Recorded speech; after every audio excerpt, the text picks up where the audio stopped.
4절 우리가 조금 했는데요. 우선 앞부분 한번 본문을 읽고 연결해서 같이 공부하도록 하겠습니다. 노래 중에 노래 곧 솔로몬의 노래라. 그분께서 자신의 입에 입맞춤으로 내게 입맞추기를 원하노니 당신의 사랑은 포도즙보다 더 낫나이다. 이 세상 사람들이 가장 좋아하는 것보다 더 낫다. 당신의 좋은 향유 냄새로 인하여 당신의 이름이 쏟아 부은 향유 같사오니 그러므로 처녀들이 당신을 사랑하나이다.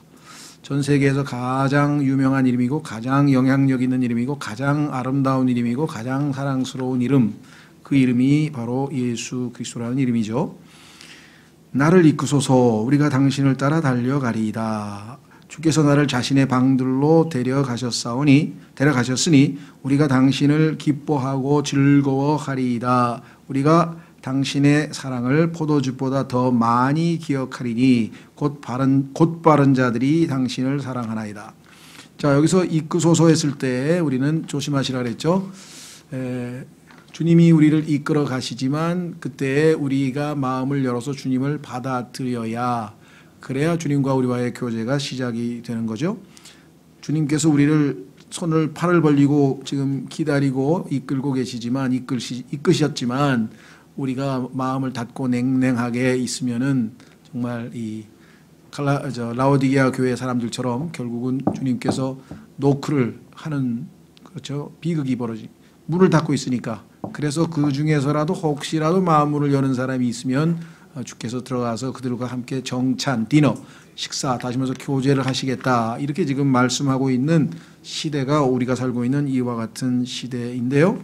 자, 그래서 여기서 나를 이끄소서는 우리가 처음에 구원받을 때도 주님이 우리를 이끄셔서 우리가 그분을 영접하고 구원을 받았지만, 여기서는 그러한 구원받았을 때, 죄인이었을 때 우리를 이끌라고 하는 것보다는 이미 구원받은 하나님 예수 그리스도과의 그 신부로서의 그 관계인데, 주님께서 우리 주님과 더 밀착하고 더 사랑을 진척시키기 위한 그러한 이 간구죠. 그래서 나를 이끄소서 우리가 당신을 달려가리이다.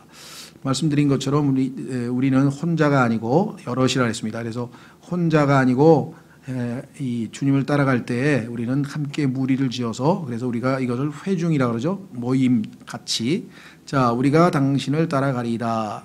주께서 나를 당신의 방으로 데려가셨으니 우리가 곧 어디 있습니까? 당신을 포도즙보다 더 많이 기억하리니, 아까도 얘기했죠. 포도즙보다 더 사랑한다 그랬고요. 더 사랑이 더 크다 그랬고요. 곧 바른 자들이 당신을 사랑하나이다. 자, 여기서 아까 우리가 당신을 따라 달려가리니 했을 때, 그 달려간다고 했을 때 달려가리니라고 하는 그 표현 속에는 영어의 조동사 will이라는 그 의지를 가지고 있는 조동사가 하나 들어가는데, 하겠다라고 하는 의지가 숨겨져 있는 거죠. 자, 그래서 이 will이라고 하는 것이 얼마만큼 중요한 것인가 한번 일단은 확인을 해 보려고 합니다. 창세기 24장으로 한번 가보겠습니다. 창세기 24장. 창세기 24장으로 가면 아브라함이 종 엘리에셀을 시켜서 아들의 신부감을 구해오라고 이렇게 심부름을 시켰죠. 예, 그래서 이제 거기를 가가지고 이제 자기의 주인의 아들인 이삭에 대해서 잘 설명을 합니다. 그리고 왜 왔는지도 잘 설명을 합니다. 그래서 잘 들었습니다. 자기 딸을 데려가서 큰 부잣집에 시집 보내달라. 이렇게 지금 청혼하러 왔구나. 이렇게 지금 이야기가 됐죠. 자, 그래서 24장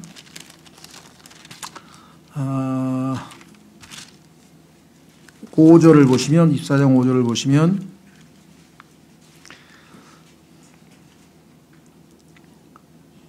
이렇게 얘기를 했습니다.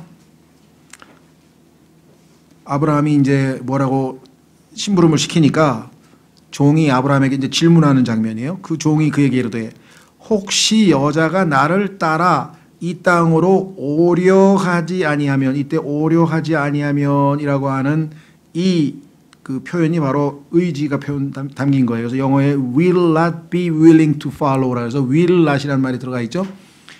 가서 아들을 잘 소개했어. 아브라함 내 주인의 아들은 이삭, 이 사람은 얼마나 부자고 얼마나 훌륭하고 얼마나 하면서 쫙 해서 우리가 마치 예수 그리스도는 이러한 분이시고 이러한 분이시고 이러한 분이시고 쫙 설명했는데 잘 듣더니 믿겠느냐. 아, 싫다고. 만약에 그럴 경우 따라오려고 데리고 올라 그랬는데 안 오겠다고 하면 어떡하겠냐. 이렇게 지금 질문을 하고 있잖아요. 그렇죠? 그랬더니 내가 주인의 아들을 주인이 나오신 그 땅으로 반드시 다시 데리고 가야 하리까? 그러면은 할 수 없이 와서 이삭을 데리고 또 가야 되느냐? 이렇게 얘기를 했더니 아브라함이 그 얘기를 너는 조심하여 내 아들을 데리고 거기로 다시 가지 말라. 거긴 이방 땅인데 글로 갈 필요가 없는 거죠. 여자가 안 따라온다 그러면은 그거로 끝이죠 뭐. 자, 그래서 8절로 갑니다.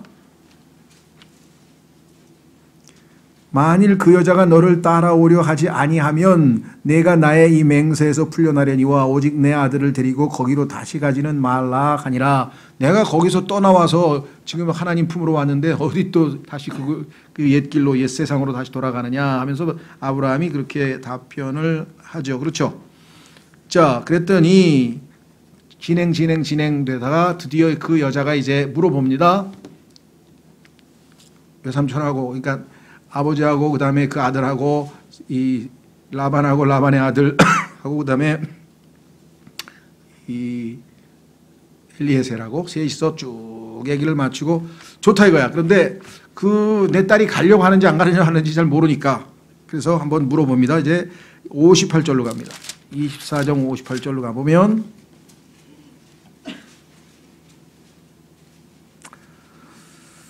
(57절) 57절부터 먼저 봅니다. 그들이 이르되 우리가 소녀를 불러 그녀의 입에서 물어보리라 하고 갈 건지 안 갈 건지 리브가를 불러 그녀에게 이르되 내가 이 사람과 함께 가려느냐 하니 그녀가 이르되 뭐라 했습니까? 가겠나이다. 여기도 역시 will이 들어가요. I will go. 가겠다 이게. 나는 의지가 있다. 가겠다. 이게 구원이 되는 거예요. 성령님과 함께 따라가면 누구를 만나요? 이삭을 만나는 거죠. 예수님을 만나는 거죠. 종을 따라가면 이삭을 만나듯이. 그렇죠? 예. 그래서 드디어 따라가겠다는 의지를 보여서 결국은 구원을 받게 되는 장면이죠. 우리 개인적으로 치면 우리가 예수님 만난 거하고 비교해 보면 그렇다는 것이죠.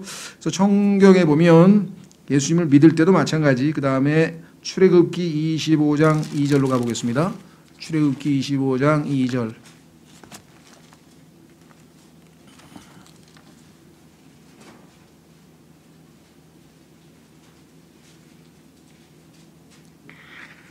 드디어 이제 하나님께서 명령을 내립니다. 내가 너하고 만날 장소를 만들라. 하나님께서 인간하고 만날 테니까 그 장소를 성소를 하나 지어라. 근데 그 성소를 짓기 위해서는 많은 그 물질이 필요하잖아요. 여러 가지 재료가 필요하죠. 텐트도 필요하고 뭐 실도 필요하고 커튼도 필요하고 뭐 온갖 게 필요하니까 그거를 다 백성들이 이제 헌물로 바쳐야 될 거 아니에요. 그래야 이제 하나님이 백성들과 만나줄 성소를 만들라고 했으니까. 그 8절 보십시오. 8절. 뭐라고 돼 있나? 어마어마한 출애굽기 25장 8절은 정말 어마어마한 말씀인데요. 무슨 소리냐?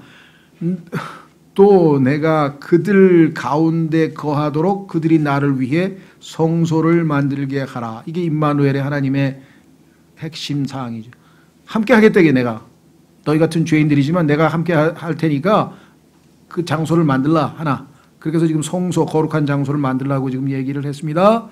자, 그래서 하나님과 인간과의 첫 번째 함께 산책까지 하면서 에덴에 있는 동산에서 즐겁게 지내던 시절에 죄로 말미암아 완전히 관계가 깨지고 그 다음에 저 동산에서 쫓겨나가서 화염검을 들고 그룹이 다시는 하나님 앞으로 나오지 못하게 교제가 차단된 가운데 있었던 우리들에게 하나님께서 다시 기회를 주시고 있는데 그것은 뭐냐? 여기 나와 있는 것처럼 이제 직접 그 가운데 거하겠다. 너희들 가운데 거할 텐데 만들라 그랬어요. 자, 그때 이것을 위해서 이제 봉사를 하는데요. 1절로 옵니다. 출애굽기 25장 1절. 주께서 모세에게 말씀하여 이르시되 이스라엘 자손에게 말하여 그들이 내게 헌물을 가져오게 하라. 이걸로 만들라 이 말이죠. 또 너희는 마음에서 즐거이 그것을 내는 모든 자로부터 나의 헌물을 취할지니라. 자, 여기서 마음에서 즐거이 할 때 이 즐거이라고 하는 말이 willingly예요. willingly. 아까 얘기했죠. will. 의지를 가지고 자발적으로 우리말로 하면은 나는 내가 바치고 싶습니다. 바치고 싶습니다. 그런 사람한테 받으라 이거죠. 안 내겠다는 사람한테 가서 너 안 낼 거야? 죽어? 이렇게 하지 말고 너 안 낼 거야? 헌금 안 내면 하나님께서 그냥 번개가 내려와서 다 즉사합니다. 헌금 내세요. 뭐 이렇게 하지 말고 예. 나 하나님이 나에게 이렇게 많이 주셨는데 내가 하나님을 기쁘시게 해드리기 위해서 얼마 안 되지만 바치겠습니다. 그렇게 자발적으로 여기 나와야지 즐거이 그것을 내는 모든 자로부터 나의 헌물을 취할지니라 이렇게 나와 있죠. 자, 그 다음에 35장 5절로 갑니다. 출애굽기 35장 5절.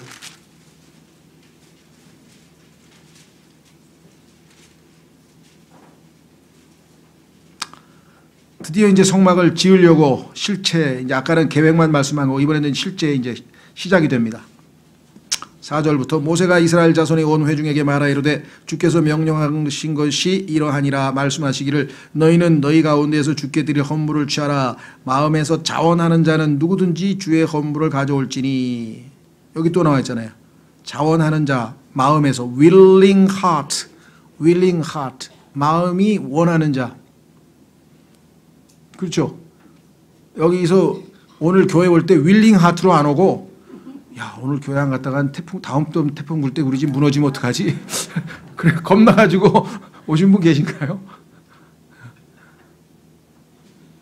그렇죠. 다 윌링 하트로 온 거잖아요. 자기가 자기 마음을 정하고 오늘 예배 드리러 왔지. 받으신다 이 말이에요. 그렇죠. 근데 지난주 설교 들어보니까 주일날 빠져가지고 애가 교통사고 났대. 가만히 있어봐. 가야지. 안 되겠다. 가야지. 만약에 그런 마음으로 교회로 오면 그런 거는 안 받으신다. 이 문제가. 오기는 왔어도 안 받으신다는 게 문제지. 헌금도 마찬가지. 아이고, 아까운데 그러면 내지 마세요, 일단. 자발적으로 내고 싶은 마음을 주세요 하고 기도해가지고 내고 싶은 마음이 생길 때 내야지. 그렇죠? 자, 그 다음에 35장 21절. 35장 21절. 마음의 감동을 받은 모든 자와 여기 나와 있죠. 영으로 자원하게 된 모든 자가 오고. 자, spirit made willing. 자기의 영이 그 사람으로 하여금 난 할 거야 라고 시킨 그런 경우, 자기의 영의 상태가 나는 자발적으로 하나님께 바칠 거야 라는 그런 마음 상태, 영의 상태가 된 사람들이 왔다라고 분명하게 써있죠. 22절 또 자원하는 마음 또 써있죠. 얼마나 자주 나온지 몰라요. 29절 또 써있잖아요. 마음에서 자원하는 자는 가져오기를. 그렇죠. 자, 이런 표현이 사사기에도 나오고 또 많이 나오는데 willing heart만 있는 게 아니라 willing mind도 있어요. 그죠? 하고자 하는 생각, 자발적으로 하고자 하는 생각. willing mind, willing heart, willing spirit. 하나님께서 다 원하시는 것은 앞에 그런 자기가 자원해서 하나님이 너무 좋아서 아까도 얘기했잖아요. 하나님께 나아가고 싶어서. 자, 그러면 신약에서 몇 가지만 찾고 다음 테마로 가보겠습니다. 신약에도 있어요. 예를 들면 베드로전서 5장 2절.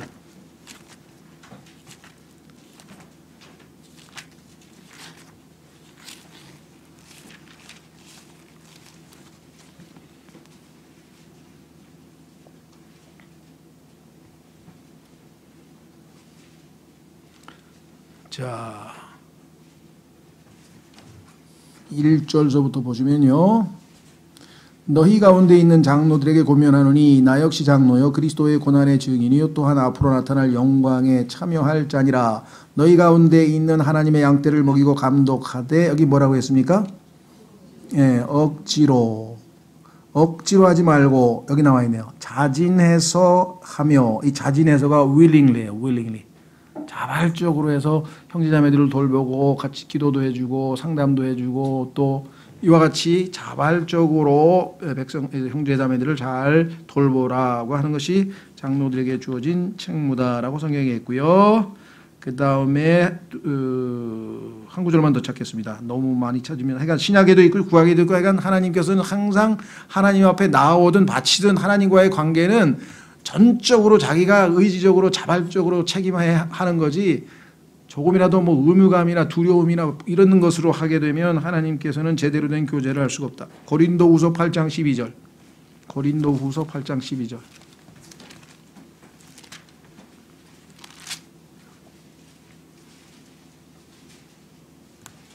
고린도후서 8장 9절에는요. 그리스도인들이 하나님 앞에 드리는 헌금을 드리는 원칙들이 좀 설명되어 있는데 여기 뭐라고 써 있느냐. 헌금도 마찬가지예요. 여기 써 있죠. 먼저 자원하는 마음만 있으면 사람이 가진 것에 따라 주께서 그것을 받으실 것이요 그가 갖지 아니한 것은 받지 아니하시리라. 그래서 자원하는 마음은 willing mind라고 되어 있네요. willing mind, willing heart, willing mind, willing spirit, willingly 그렇게 강조했죠. 그러니까 아까 그 솔로몬의 아가서에서 여인이 뭐야? We will run. 우리는 달려갈 거야. 주님을 따라갈 거야 하고 자발적으로 자기의 의지적인 것을 의지를 내보였잖아요. 그렇죠? 얼마나 기뻐하시겠어요. 억지로 온 게 아니라 자기가 자발적으로 왔다. 그렇죠?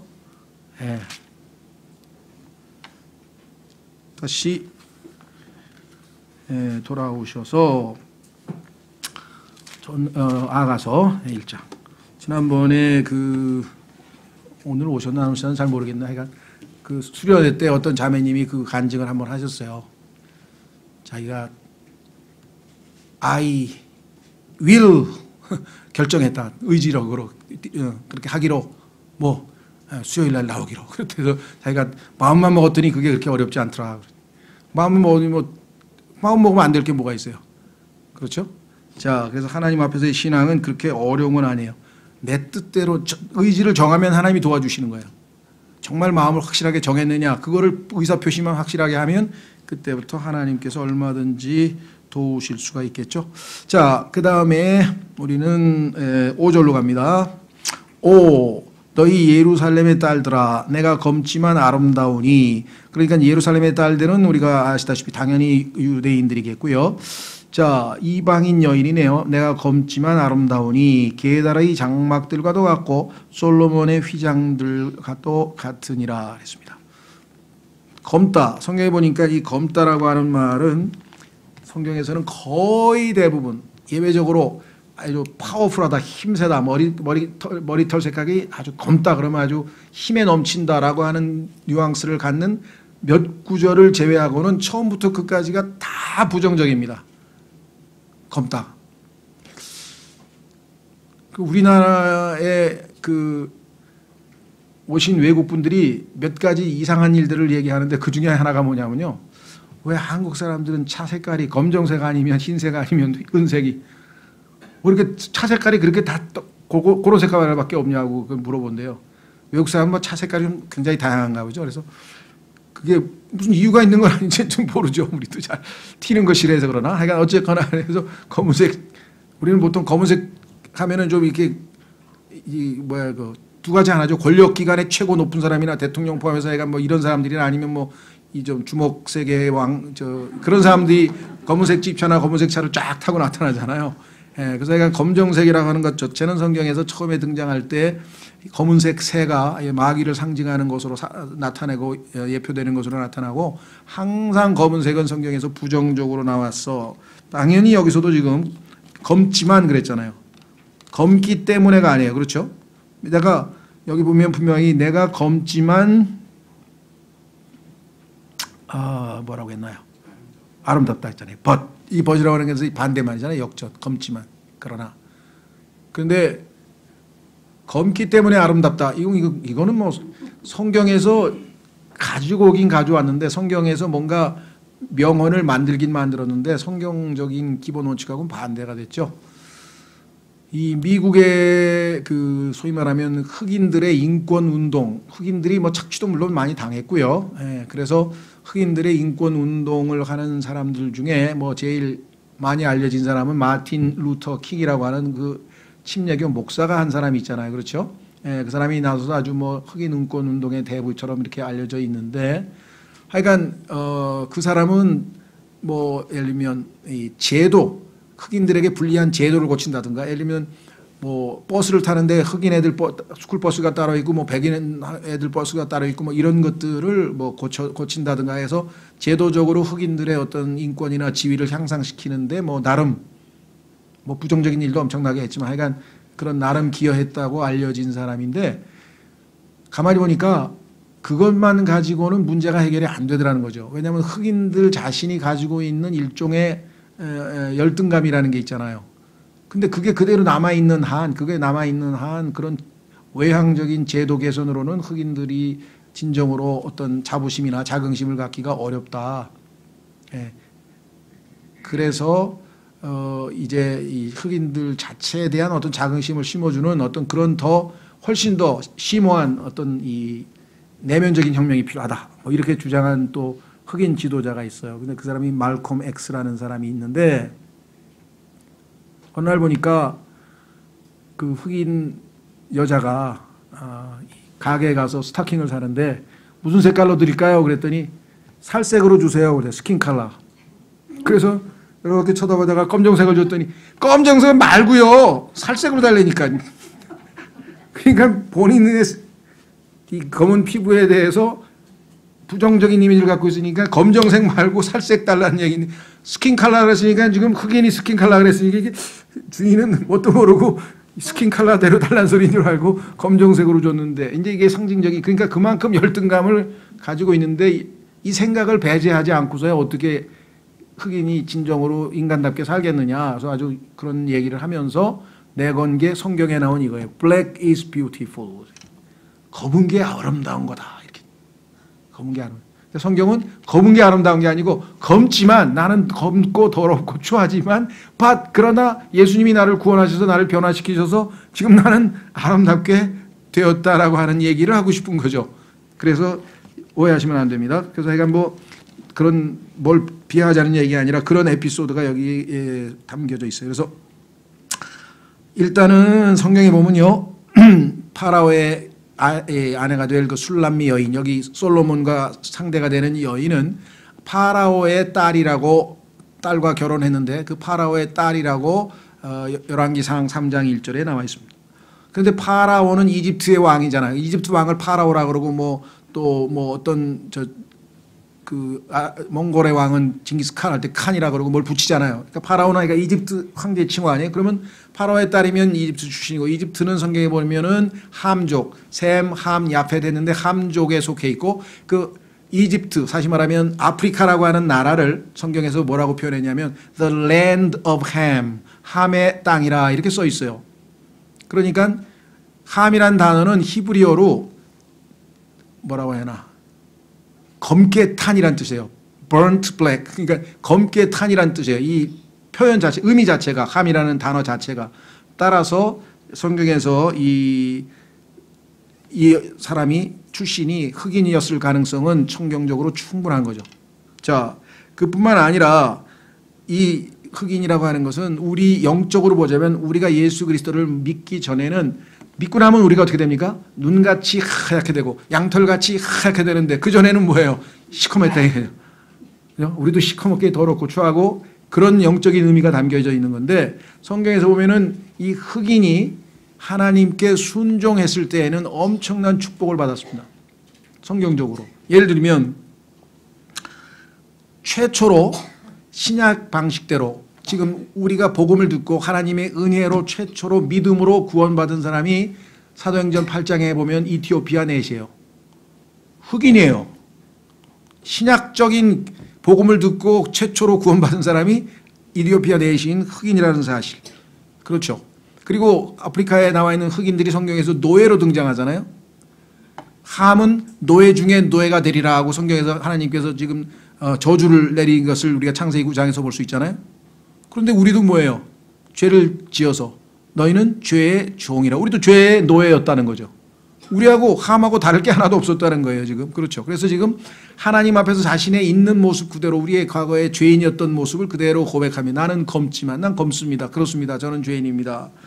그리고 성경에 보니까 마태복음 12장에 나중에 천년 왕국이 되면 그 당시에 즉 환란 때에 살아남아서 나중에 양과 염소로 분리할 때 양으로 받아들여져서 살아남게 될 이방인들이 예수 그리스도를 바라고 경배하게 될 터인데, 그것을 예표하고 있는 여인이 솔로몬을 방문한 시바의 여왕입니다.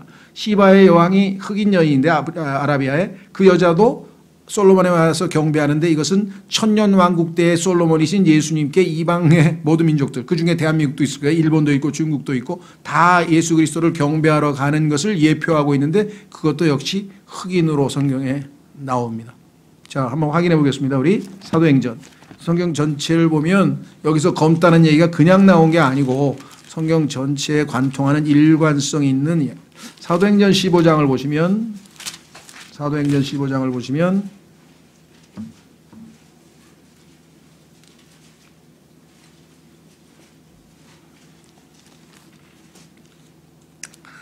예루살렘에서 회의가 열렸어요. 사도행전 15장은 기독교 역사상 가장 중요한 장면입니다. 뭐냐? 신약의 구원 교리가 예루살렘 이 회의에서 확정되는 거예요. 신약의 구원 교리가 예루살렘 회의에서 확정이 되고, 그 이후에 성경에는 문단 표시가 더 이상 나오질 않아요. 이제 그 얘기는 뭐냐면, 이제 신약 교리가 확정되는데, 그 신약 교리는 11절에 써 있어요. 11절에 뭐라고 돼 있냐면은, 오직 우리는 그들과 마찬가지로 주 예수 그리스도의 은혜로 구원받을 줄을 믿노라 하니라. 이렇게 해서 결론이 났어요. 최종적 결론. 그렇죠? 자, 결론이 딱 난 다음에 어떻게 했냐? 12절에 이에 온 무리가 조용히 하고 바나바와 바울이 하나님께서 자기들을 통하여 이방인들 가운데서 어떤 기적들과 이적들을 하셨는지 밝히 말하는 것을 들으니라. 그래서 이제 간증을 하고 교리도 마무리 짓고, 이제 앞으로 이제 어떻게 우리가 이 교회를 더 복음을 통해서 해나가는지, 이제 최종 회의의 일종의 결론이죠. 마무리 발언을 예수 그리스도의 동생인 야고보가, 당시에 교회, 예루살렘 교회의 장로고 지도자였는데, 마무리 발언을 합니다. 요즘으로 하면은 결론을 내리는 마무리 발언을 할 때 무슨 발언을 하면 잘 들어보세요. 그들이 잠잠함에 야고보가 응답하여 이르되 사람들아 형제들아 내 말에 귀를 기울이라. 내가 이제 최종 회의 결론을 내리겠노라. 하나님께서 처음으로 이방인들 가운데서 자신의 이름을 위하여 한 백성을 취해내시려고 그들을 찾아가신 것을 시몬은 베드로죠. 시몬이 밝히 말하였는데, 베드로가 간증을 했으니까 대언자들의 말씀들이 이것과 일치하는도다. 그러니까 이방인들 가운데서 자신의 이름을 위하여 한 백성을 취해내시려고, 이게 주님의 몸된 교회죠. 그렇죠? 이방인들에게도 드디어 구원의 기회가 열려서 고넬료가 구원받고 막 이런 엄청난 역사가 일어났다고 지금 베드로가 간증을 하지 않았느냐? 그렇죠? 그래서 회의에서 다 간증을 들었어요. 자, 그래서 어떻게 했어요? 대언자들이 말씀이 이미 그렇게 예언이 되어 있었다. 16절, 이 일 뒤에, 자, 그러니까 교회 시대가 끝나고, 지금 교회 시대는 14절에 이방인들이 예수 그리스도의 백성으로 뽑혀서 선택되는 역사가 일어나는 기간이 교회 시대인데, 교회 시대가 끝나면 이 일 뒤에 어떤 일이 벌어집니까? 내가 돌아와, 예수님 재림이죠. 다윗의 쓰러진 장막을 다시 건축하고 이스라엘의 회복, 어디에 나옵니까? 로마서 9장 10장 11절에 보면은 9장의 이스라엘의 과거, 10장의 이스라엘의 현재, 11장의 이스라엘의 미래 드디어 회복되는 내용이 여기 나와 있잖아요. 쓰러진 다윗의 장막 회복하고, 그래서 오늘 오전에도 봤어요. 장막절에 드디어 이제 이스라엘 백성들이 욤키퍼 회개하고 드디어 이제 새로운 왕국, 천년왕국 시작이 되죠.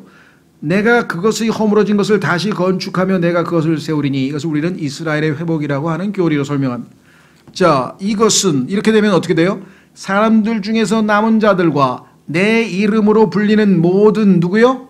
이방인들이 주를 찾게 하려 함이라. 이들은 양으로 분류되어서 창세로부터 그들에게 물려줄 왕국을 물려받게 될 것이라고 성경에서 말씀을 하고 있죠. 그러니까 그 환란 때에 이스라엘 백성들을 돕고 끝까지 잘 견뎌서 결국은 살아남게 될 이방 민족들 중에 마태복음 25장에서 그 심판을, 민족들이 심판을 받고 양과 염소로 분리가 될 텐데, 양으로 인정받게 될 그 자들은 이제부터는 누굴 해요?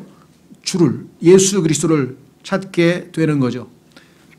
이 예언을 구약에서 미리 예표적으로 보여줬는데 그것이 뭐냐? 시바의 여인이 예수 솔로몬에게 찾아와서 경배하는 것이 바로 그 내용인데 그 여인도 역시 흑인이다 이거죠. 검다는 거죠. 그 다음에 구약에서 나오는 예수 그리스도의 신부. 자, 예수 그리스도를 예표하는 인물이 성경에 여럿이 있는데 그 중에서 제일 유명한 사람은 요셉입니다. 요셉은 아시다시피 우리가 창세기 공부할 때 한 50개 정도 살펴봤는데 자세하게 찾으면 예수님과 요셉의 유사점은 약 150개가 넘어요. 예수님의 사복음서의 스토리와 요셉의 스토리를 매치시켜 보면은 요셉은 예수님이라고 하는 것을 뭐 저절로 알 수가 있을 정도로 많아요. 그런데 그 요셉은 아스낫이라고 하는 흑인 이방인 여인과 결혼을 합니다. 그뿐만 아니고요. 또 모세, 예수 그리스도를 예표하죠. 왜? 모세와 같은 대언자를 하나님께서 세우시니 너희는 그의 말을 들으라 했을 때 그 모세와 같은 대언자가 예수님이라고 요한복음에 나온단 말이죠. 그렇다면 그 모세는 이디오피아 여인하고 흑인하고 결혼한 것을 성경에서 보게 되죠. 솔로몬은 파라오의 딸 지금 아가서에 나오는 술람미 여인하고 결혼했죠. 그 다음에 보아스, 예수 그리스도를 예표하고 있는 보아스와 결혼한 룻도 역시 흑인 출신이죠.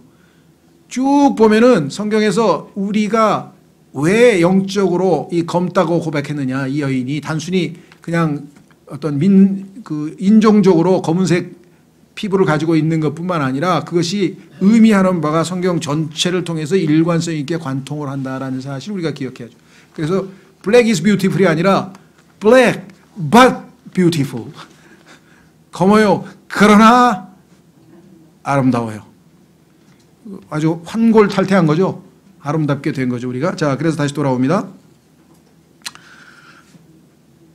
5절 너희 예루살렘의 딸들아 내가 검지만 아름다우니 게달의 장막들과도 같고 솔로몬의 휘장들과도 같으니라. 게달의 장막은요, 게달은 이스마엘 아시죠?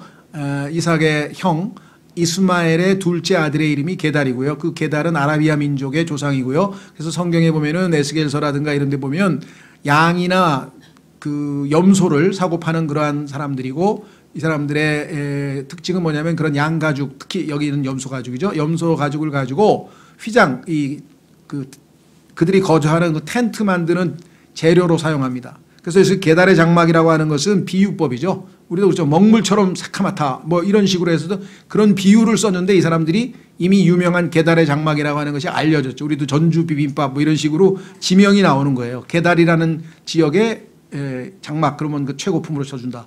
뭐 안성 뭔가요? 칠기인가? 뭐 하여간 안성 뭐 있잖아요. 그 그릇 6인가? 뭐 그런 식으로. 자, 그래서 여기서 게달의 장막이라는 말은 그런 뜻이고요. 그다음에 솔로몬의 휘장은 솔로몬의 성전에 성막 같은 데 지을 때 휘장들이 있잖아요. 소위 말하면 커튼이라고 성경에 나오는데 지성소와 성소를 가리우기 위해서 큰 휘장이 쳐졌죠. 엄청난 두께에서 들여다볼 수 없게 아주 새카만 시커먼 색깔의 이 텐트가 커튼이 치어지고 그 커튼에는 정말로 아름다운 그룹들이 수놓아져 있어요. 그래서 여기서 솔로몬의 휘장이라고 하는 것은 뒤에 그냥 검지만 아름답다 할 때 그 아름다움의 상징으로 나와 있어요. 검지만 그러나 그 휘장에 새겨진 수를 보면 여러분과 제가 아주 정말 우리의 몸에는 죄가 들어있고 정말 죄로 똘똘 뭉친 사람들 같지만 예수 그리스도께서 우리 안에 들어오셔서 새로운 작품을 만들어 가시면서 얼마나 아름답게 변모해 갈 것인가를 우리가 염두에 둔다면 이 고백이 그냥 나온 건 아니라는 거죠. 자, 실제로 한번 보겠습니다. 예수님께서 아름답다고 여기다 고백했어요. 이 여인이 자기를 스스로 아름답다고 한 것뿐만 아니라 예수님이 인정을 해주셨다니까. 예를 들면 그 밑으로 가보세요. 뭐라고 얘기를 하나? 10절. 10절에 보면요. 10절에 보면 보석줄이 늘어진 내 뺨은 아름다우며. 그렇죠? 성경에서 아름답다라고 분명하게 얘기하고 있는 것을 우리가 확인해 볼 수가 있습니다. 자, 시편 45편으로 가면은요, 신부의 아름다움에 대해서 신랑이 다시 한번 평가하고 있는 장면이 나와요. 여러분 생각에는 나는 아무리 나를 들여다봐도 아름답지 않다 그랬는데 겉은 아름다운 게 없을지도 몰라요. 그렇죠? 우리의 뭐 인격이 아름답겠어요? 뭐가 아름답겠어요? 다만 우리 안에 들어와 계신 예수 그리스도께서 아름다운 분이시기 때문에 하나님께서 우리를 바라보실 때 그 예수 그리스도를 보고 계신 거죠. 자, 확인해 보겠습니다. 시편 45편. 그래서 너무 자기 비하를 하실 필요는 없어요. 나 같은 게 뭐. 그건 제대로 된 평가인데 그러나가 붙어야 돼요. 그러나 그리스도께서 내 안에 들어와 계시니 내가 나를 함부로 비하할 수는 없는 거예요. 왜 내가 나를 비하하면 되겠습니까? 그렇죠? 교만할 필요도 없지만 자기 비하를 하실 필요는 더더욱 없다. 시편 45편으로 가면은요, 우리가 고대하는 그 최고의 우주에서 최고의 뭐랄까 아름다운 결혼식 장면이에요. 어린 양의 혼인식 장면이 지금 시편 45편에 나와 있습니다. 1절서부터 7절까지는요. 결혼식을 마치고 이제 천년왕국의 왕으로 등극하기 위해서 지상에 강림하실 예수 그리스도 왕의 아름다움에 하나님께서 아버지가 아들에 대해서 씁니다. 아버지가 아들에 대해서 내가 멋진 시를 하나 지어주겠다. 너무나 아들이 늠름하고 아름다워서 요즘에도 보니까 무슨 그 부모님들 중에서는 이 주례를 안 쓰고 부모님들이 뭐 덕담을 대신하는 경우도 있더라고요.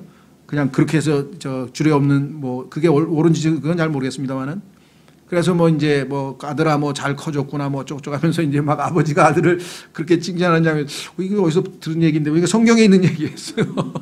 성경에서 아버지가 아들에게 아주 기쁜 마음으로 얘기를 하는 장면이 나오고 그 다음에 이제 결혼식 설명은 이제 8절서부터 쭉 나오는데 11절에 보세요. 11절에 보면은 왕이 신부의 아름다움을 사모한다라고 하는 표현이 나옵니다. 11절 그리하면 왕이 내 아름다움을 심히 사모하시리니. 결혼식 장면 때는요, 여러분과 제가 지금처럼 이와 같은 상태가 아니에요. 완전하게 변화된 상태에서 예수님처럼 된 상태에서 우리가 지금 그런데 예수님은 지금도 우리를 그와 같이 바라보고 계세요. 왜?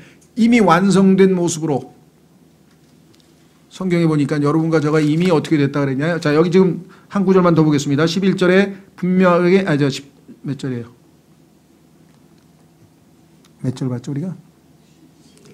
네, 11절에 내 아름다움을 심히 사모하시리니 라고 했고요. 밑으로 내려가면은 13절 보세요. 그런데 이 아름다움은 외면적인 겉모습의 아름다움이 아니라 왕에 따른 그 속이 온통 영화로우니 그녀의 옷은 세공한 금으로 이루어졌도다.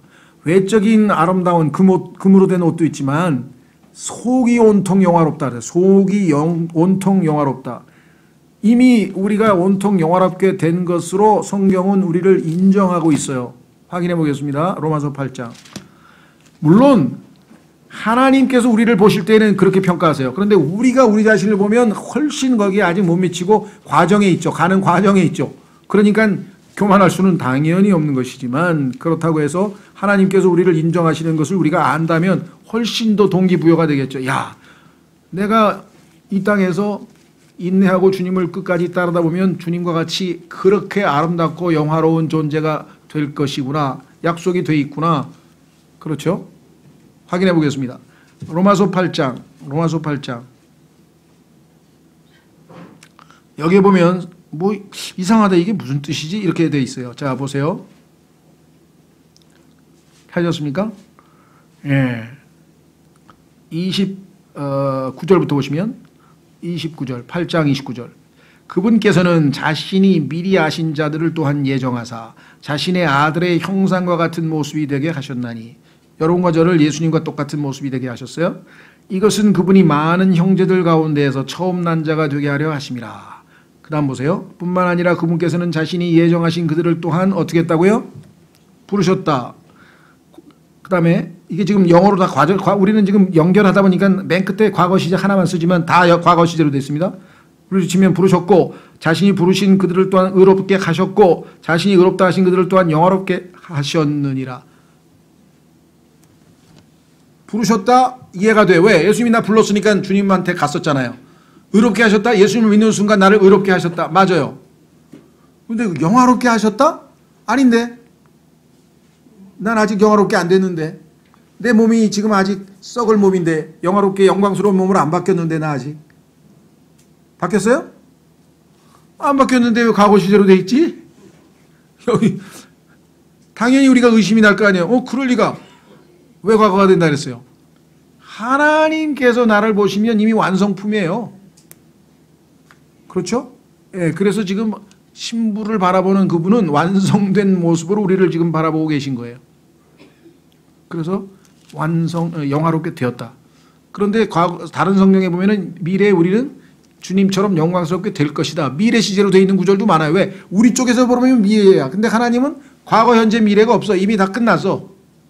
무슨 말이 이해가 되시겠어요? 자, 히브리서 10장으로 가보십시오. 히브리서 10장.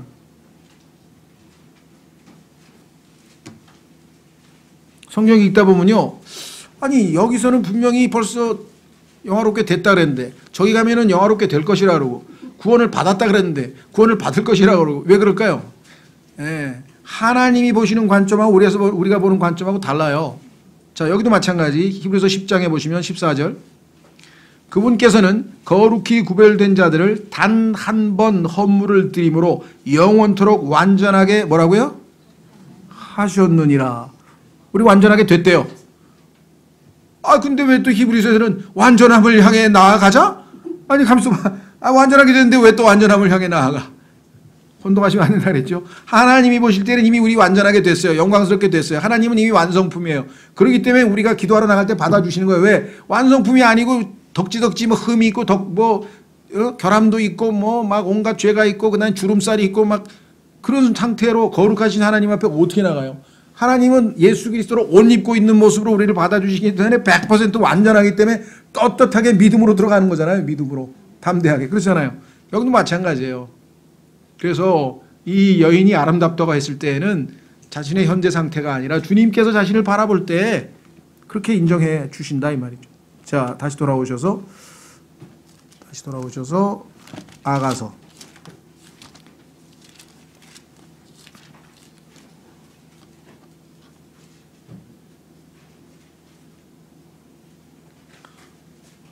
그래서 아가서 다시 돌아오면 계시록 찾지는 않았습니다만 계시록에도 보면 하늘에서 새 예루살렘이 내려올 때 그 신부 어린 양의 아내가 얼마나 아름다운지 그 모습이 묘사되어 있잖아요. 그렇죠? 예. 그래서 지금 검지만 아름답다. 그 다음에 아까 계달의 장막 휘장들 얘기를 했고요. 휘장의 아름다움에 대해서는 또 그 제가 예술적인 어떤 그런 감각이 둔하기 때문이지만 그 예술이나 미술 쪽에 관심 있는 사람들은 성막에 하나님께서 수놓으라고 그 말씀하신 것 전부 또 자기가 직접 그림 그려가지고 멋지게 정말 이거보다 더 아름다운 휘황찬란한 뭐가 없다고 또 그래요. 그러니까 그걸 자기 나름대로 그 아름다움을 찾아낸 사람들도 있더라고요. 자, 그래서 솔로몬의 나중에 성막의 휘장에 대해서는 한번 공부할 시간 있으면 더 하시면 좋겠고요. 일단 6절로 가겠습니다. 해가 나를 내리쬐어 내가 검기 때문에 나를 흘겨보지 말라. 두 번째는요, 단순히 우리가 이 피부가 검은 것뿐만 아니라 즉 우리의 태생이 태어나면서부터 우리는 아예 검은색으로 죄성을 가지고 태어났을 뿐만 아니라 그 다음에 또 죄를 즐기고 자꾸 져요. 그래서 여기 나와 있는 것처럼 뭐라고 얘기했는 거니? 검다. 그랬는데 검은 이유가 나와 있어요. 그렇죠. 해가 나를 내리쬐어 내가 검기 때문에 나를 흘겨보지 말라 이렇게 얘기를 했습니다. 그래서 이 세상에서의 삶에서 우리가 여러 가지 고난, 고통, 어려움 이렇게 하다 보면은 우리가 시험에 빠지게 되고 시험에 빠지면 쉽게 죄를 짓게 됩니다. 그렇죠. 그래서 우리의 신앙생활에 많은 고난과 시련과 어려움이 있는 것은 마찬가지. 그러다 보니까 우리가 죄를 짓고 그래서 내가 비록 죄인이라고 해서 이렇게 새카맣고 정말 형편없다고 해서 나를 흘겨보지 말라 이렇게 얘기를 했습니다. 그러면서 뭐라고 고백을 하느냐 이렇게 고백을 했습니다.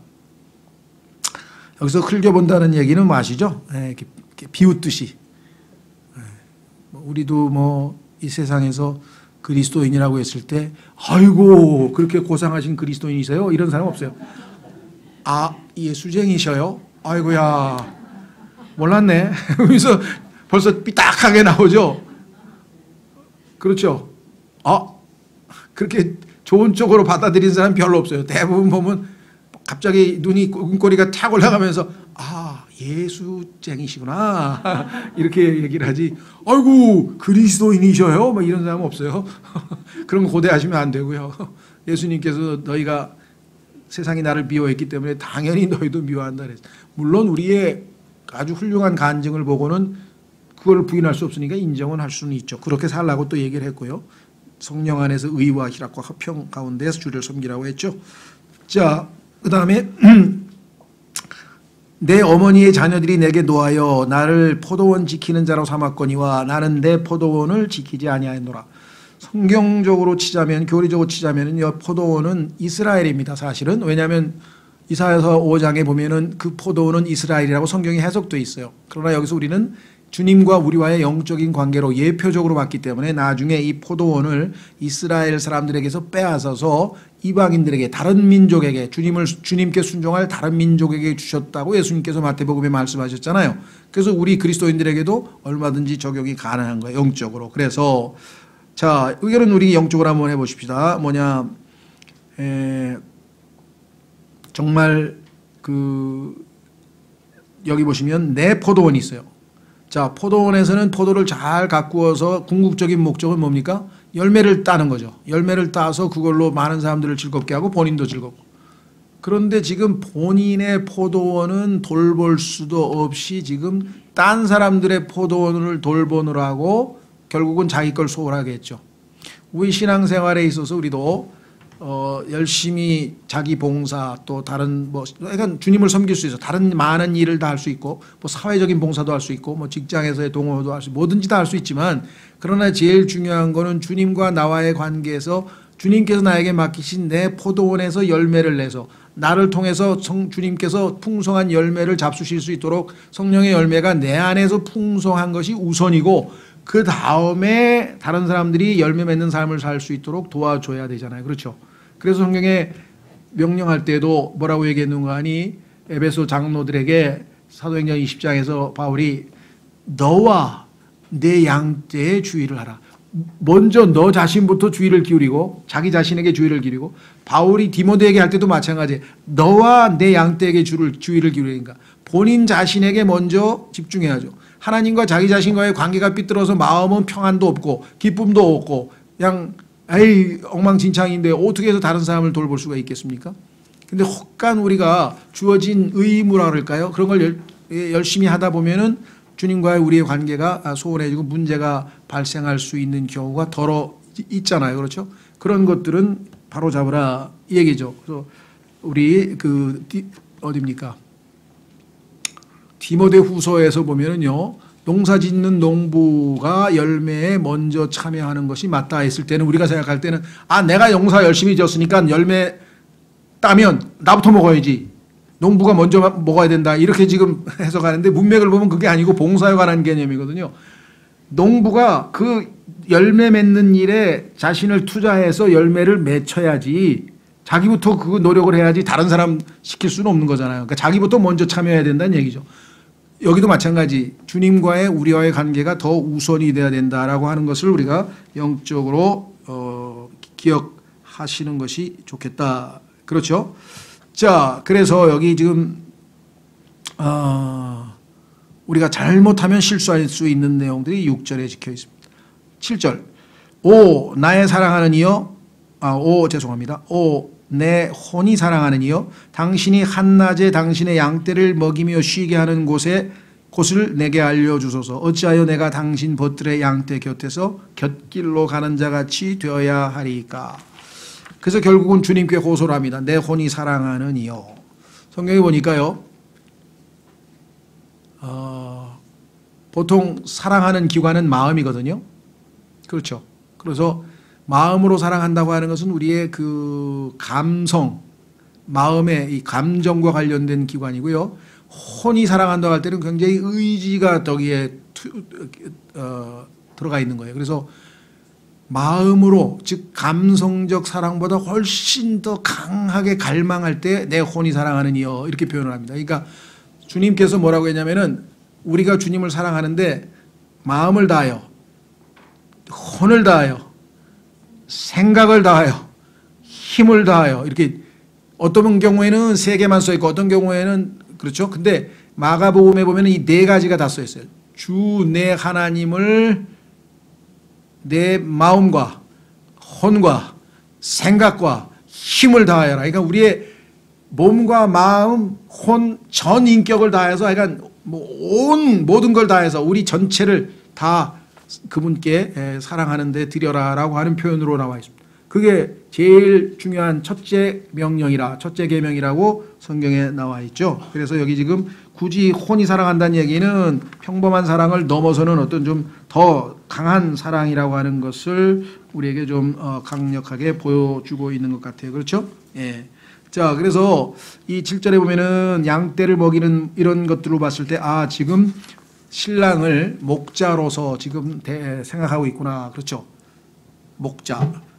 그도 그럴 것이 예수 그리스도께서 우리의 목자 되신다는 것은 뭐 그 유명한 시편 23편에 주는 나의 목자시니라고 하는 유명한 정말 그야말로 그리스도인에게는 크게 위로가 되고 우리 평생에 이것을 붙들고 가야 될 약속의 말씀 중에 하나가 바로 시편 23편 1절이죠. 아니죠. 23편인데 그 첫 번째 주는 나의 목자시니 내가 부족함이 없으리로다.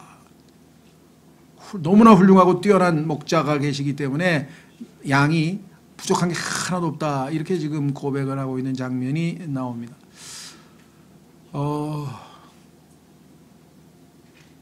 혹시 내가 여러 번 얘기했는데 아직도 혹시 안 읽은 분들은 다시 한번 제가 추천하려고 그러는데 필립 켈러라고 하는 분이 계신데 양과 목자라는 제목으로 우리나라에 지금 번역이 되어 나와 있어요. 말씀사에 나와 있는데 혹시 양과 목자, 즉 시편 23편을 강해 설교한 건데 혹시 읽어봤다, 난 읽어봤다 그러면 손 들어보세요. 읽어봤다. 많지가 않네요. 안 읽은 분들은 꼭 뭐 요즘 표현으로 하면 강추고요. 웬만하면 제가 추천을 안 하는데 왜냐하면 너무나 실감이 나는 거예요. 왜 예수님께서 우리를 양에다 비유하였는지를 알 수 있는 이유가 뭐냐? 이 사람이 10년 동안 동아프리카, 다시 말하면 그 예수님께서 살던 그 땅에, 그 가나안 땅에 와 풍토가 모든 환경이 유사한 동아프리카 지역에서 10년 동안 목동을 했어요. 양치기를 했어요. 그래서 자기가 겪은 그 양치기 하면서 고생했던 것, 겪었던 것, 양을 어쩔 수 없이 죽여야 됐던 것, 기생충, 그 전염병 걸린 양을 치료했던 것, 양을 할 수 없이 때려야 됐던 경우, 뭐 별의별 얘기가 다 나와요. 그러니까 10년 동안 목동을 하면서 겪은 체험을 가지고 있는 사람이 시편 23편을 읽고 너무 놀래버린 거예요. 이 사람이 이제 목사가 됐는데 자기가 경험한 내용이 여기 그대로 가 있는 거예요. 자기는 실제 양을 알고 있는데 예수님도 실제 양을 모르고서는 그런 시편을 쓸 수가 없다는 거지. 아니죠, 다윗이. 그러니까 다윗도 목동이었잖아요. 그렇죠. 그래서 이 목동인 사람이 이 구절 하나하나를 쓰면서 자기가 실제 양을 쳤을 때 어떤 사건이 있는지 그 에피소드와 간증이 들어있는데 읽으면 읽을수록 입이 쩍, 와, 이게 그래서 양들이라는 게 이런 특성을 가지고 있어서 이런 말씀이 나왔구나. 이런 걸 우리가 알 수 있어요. 근데 뭐 한 150페이지도 차라리 안 되고요. 글씨체도 크고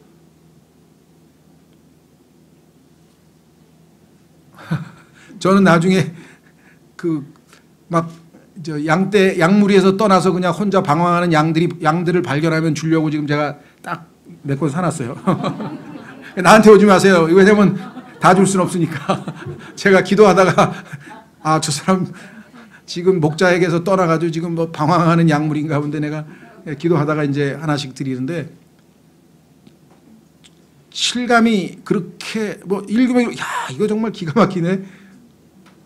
그렇죠. 예, 그래서 하여간 꼭 한번 이번 추석 때 읽든 하여간 금년 가기 전에 한번 읽어보시면 이제 목자, 그 다음에 뭐 주는 나의 목자시니 막 이런 노래만 들어도 벌써 그게 막 감정적으로 와다. 아, 그 양을 돌보시는 그 목자의 위대함, 그 목자의 노력, 목자의 수고 뭐 이런 게 자세하게 간증되어 있습니다. 자, 그래서 어쨌거나 이건 성경에 보면 예수님은 나는 선한 목자라, 양을 위해서 목숨을 버리는 자라 여기 있잖아. 이 사람도 목숨을 버릴 각오를 하고 목동을 한 얘기가 나오거든요. 예. 그리고 베드로 전서에서도 그분은 목자장이라고, 셰퍼드의 대문자로서 목자장. 그래서 chief shepherd. 그래서 예수님은 정말 목자 하면은 다윗의 아들이잖아요, 예수님께서. 그러니까 우리가 왜 양이고 예수님이 목자인가, 이 관계를 자기가 그 주님과 밀접하게 그 목자의 돌보심을 받는 체험이 있는 사람은 더 실감이 나는 거죠. 아, 그때 나를 이렇게 돌보신 것이었구나, 이렇게 나를 돌아보고 계시구나, 지금도 그렇게 돌아보고 계시고 끝까지 책임을 지시는 분이시다, 그런 뜻입니다. 그래서 내 혼이 살아가는 이여 7절까지 하고 마치겠습니다. 당신이 한낮에 당신의 양떼를 먹이며 쉬게 하는 곳을 내게 알려주소서. 사랑하는 이여 그랬으니까 사랑한다면 뭐 별거 없죠. 같이 있고 싶고 대화를 나누고 싶고, 그렇죠? 예, 그 사람을 위해서 뭐든지 희생하면서 뭔가 해주고 싶고, 또 그 사람의 친구들도 알고 싶고, 그 사람의 원수들은 나도 나서서 대적하려고 하고, 뭐 뻔한 거예요. 예수님도 우리하고 그 관계도 마찬가지. 자, 여기서 한 가지 한낮이라 그랬는데요. 눈, 가장 뜨거운 거죠. 뜨겁고 고통스러울 때, 여러분 잘 아시는 것처럼 사마리아 여인이 정오에 물 길러 왔잖아요. 왜? 그때는 아무도 안 길러러 오죠. 뜨겁고 힘들고 더운데. 근데 자기가 지금 뭔가 약점이 잡혀서 남들 눈에 띄면 안 되니까 그게 싫어서 몰래 대낮에 한낮에 왔는데, 여기도 마찬가지. 한낮에 당신의 양떼를 먹이며 쉬게 하는 곳을 내게 알려주소서. 그렇게 양들에게 여러 가지 고통과 고난이 있을 때 여전히 안식을 하고 좋은 꿀을 먹을 수 있는 그곳에 나도 가고 싶습니다. 나도 그곳으로 인도해 주십시오. 저는 휴식이 필요합니다. 저는 풍성한 양식을 먹을 필요가 있습니다. 그래서 지금 기도하고 있죠. 당신이 한낮에 당신의 양떼를 먹이며 쉬게 하는 것, 먹고 쉬는 것, 이게 목자의 제1 목표예요. 양들을 잘 먹이고 쉬게 해주는 것, 이게 목자가 해야 될 제일 중요한 일인데, 그 일을 어디서 하는지 알려주십시오 라고 얘기를 했습니다. 어찌하여 내가 당신 멋들의 양떼에서 곁길로 가는 자같이 되어야 하리까. 주님의 양떼와 함께 있어야 내가 행복하고 쉬고 많이 꼴을 먹고 힘을 얻고 샘을 얻을 터인데, 거기 안 있고 엉뚱한 데 가서, 여기에 지금 당신의 벗들의 양떼라고 했을 때는, 이때 벗이라고 하는 것은 어떤 친한 친구 뭐 이런 뜻이 아니라 유사한 친구들입니다. 예수님을 빙자한, 예수님이 아닌데 마치 우리에게 뭔가 좋은 꼴을 줄 수 있을 것 같은 그러한 잘못된 엉터리 목자들이죠. 근데 이들은 양떼가 한둘이 아니에요. 복수로 되어 있어요. 지금 여기 보면은 플락스라고 되어 있는데요. 양떼들로 되어 있고, 예수 그리스도의 양떼는 딱 한 무리밖에 없습니다. 단수로 되어 있고, 여기 우리말로는 지금 구분을 안 했는데, 왜냐하면 복수를 잘 안 쓰다 보니까 좀 부주의하신 것 같은데, 예수님의 양떼는 성경에 보면 딱 한 무리의 양떼라고 분명하게 나와 있죠. 그렇죠. 자, 그래서 이제 다음 시간에는 이 질문에 대해서 예수님께서 하시는 답변이 나오는데, 답변 8절서부터 이제 11절까지 답변이 나옵니다. 그리고 거기에 대해서 또 여인이 화답을 하고, 그래서 주고받고 이렇게 나가는데, 한 가지 우리가 좀 주의해야 될 것 중에 하나는, 가다가 이게 왕이 한 거야, 여인이 한 거야, 누가 발언을 했는지 모르는 경우가 있어요. 그래서 주석술 학자들도 보면은 이게 다 달라요. 이러이러한 이유로 인해서 이건 여인이 했을 것이다, 이러이러한 이유로 인해서 왕이 했을 것이다, 이렇게 돼 있죠. 그래서 이게 시는 애매함이라는 게 있어요. 시는 그래서 어느 정도의 융통성이 있어요. 그래서 그거를 뭐 소위 말하면 제일 성경에 박식하다고 하는 사람들끼리도 다 의견이 다르니까, 이거를 우리가 나서서 이거다라고 하면은 위험하고요. 항상 다를 수도 있다. 왜냐하면 시라고 하는 것은 일반적으로 산문처럼 논리 정연하게 답이 나오는 글이 아니잖아요. 그렇죠? 그래서 어떨 때에는 혹시라도 이건 내가 여태까지 읽을 때 난 이거 주님이 하신 걸로 읽었는데 왜 그걸 반대로 하세요? 뭐 이런 분들이 더 계세요. 근데 달라요. 그래서 제가 하는 거는 하나의, 물론 명확하게 누가 했다는 게 다 구분되는 거는 괜찮은데 애매모호한 게 한두 군데 나올 때에는 조금 견해가 다르더라도 제가 설명해, 이 사람들은 어떤 분들은 이렇게 해서 다르게 보는 분도 계신다는 걸 좀 말씀드릴 테니까 오해하지 마시고요. 기본적으로는 주님과 우리와의 사랑에 대해서 주님께서 우리를 어떻게 지금 평가하고 고백하고 계시고 우리는 거기에 어떻게 얘기하고, 교제를 하다 보니까 점점 친밀해서 이제 주님은 나의 것이구나 라고 하는 어떤 합일, 하나 된 그런 고백을 하고, 그러다가 주님이 어디로 가셨지 하고 주님을 찾아도 안 계셔서 막 찾으러 돌아다니는 영적인 방황이 나오고, 그러다가 다시 만나고, 이런 단계별로 해서 우리가 영적으로 성장해가는 그런 기본 노선만 우리가 하면, 디테일한 부분에서는 솔로몬의 아가는 성경으로 설명할 수 없는, 백합할 수 없는 그런 구절들도 나오거든요. 교리적으로는 우리가 굳이 따질 필요가 없어요. 왜냐하면 성경으로 설명이 안 돼 굳이 따질 필요가 없고, 영적인 의미를 우리가 취해서 주님과의 관계라고 하는 기본 이 구조만 놓치지 않으면 된다는 것. 다음 시간에는 이제 8절서부터 이어가도록 하겠습니다. 다 같이 일어나셔서